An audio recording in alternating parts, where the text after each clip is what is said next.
Telugu Desam party అధినేత్రి మంత్రి చంద్రబాబు నాయుడు మరోసారి తీవ్ర వ్యాఖ్యలు చేశారు. తీవ్రవాదాన్ని ఎదిరించినందుకే తనపై దాడులు జరిగాయని, ఆ పోరాటమే తన రాజకీయ జీవితంలో కీలక మలుపుగా నిలిచిందని ఆయన స్పష్టం చేశారు. హైదరాబాద్ చుట్టుపక్కల తీవ్రవాదుల కార్యకలాపాలు విస్తృతంగా ఉండడంతోనే నగరం ఒక దశలో అభివృద్ధికి దూరమైందని చంద్రబాబు వ్యాఖ్యానించారు.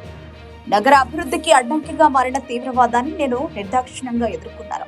ఆ రోజుల్లో భద్రత, శాంతి లేకుండా అభివృద్ధి సాధ్యం కాదని నేను స్పష్టంగా చెప్పాను అని ఆయన గుర్తు చేశారు. తిరుపతిలో జరిగిన ఓ సంఘటనను ప్రస్తావిస్తూ, ఆ రోజు మీరు చేసింది తప్పు అని నేను నిలదీశాను. అదే కారణంగా తిరుపతిలో నా మీద తీవ్రవాదులు బాంబు దాడి చేశారు అంటూ చంద్రబాబు సంచలన వ్యాఖ్యలు చేశారు. ప్రజల భద్రత, రాష్ట్ర స్థిరత్వం కోసం తాను ఎలాంటి ఒత్తిళ్లకైనా వెనకాడలేదని ఆయన చెప్పారు. తీవ్రవాదాన్ని అణిచివేయడమే లక్ష్యంగా తీసుకున్న నిర్ణయాల వల్లే హైదరాబాద్ తో పాటు రాష్ట్రం మొత్తం శాంతి భద్రతలు మెరుగుపడ్డాయని చంద్రబాబు అభిప్రాయపడ్డారు. భద్రత ఉంటేనే పెట్టుబడులు వస్తాయని, పెట్టుబడులు వస్తేనే పాది అభివృద్ధి సాధ్యమని ఆయన అన్నారు. చంద్రబాబు వ్యాఖ్యలపై రాజకీయ వర్గాల్లో చర్చ కొనసాగుతోంది. అధికార విపక్షాల మధ్య మాటల యుద్ధం మరింత ఉధృతమయ్యే సూచనలు కనిపిస్తున్నాయి. ఇప్పుడంతా ఒకప్పుడు నాకు తీవ్రవాదులు ఉండేవాళ్ళు, మీరు చూసుంటారు. కడాన తీవ్రవాదుల పైన పోరాడాను.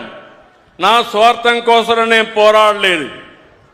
ఆ రోజు హైదరాబాద్ చుట్టుపక్కలంతా తీవ్రవాదులుంటే, తీవ్రవాదుల సమస్య వల్ల హైదరాబాద్ కూడా అభివృద్ధి కాదు.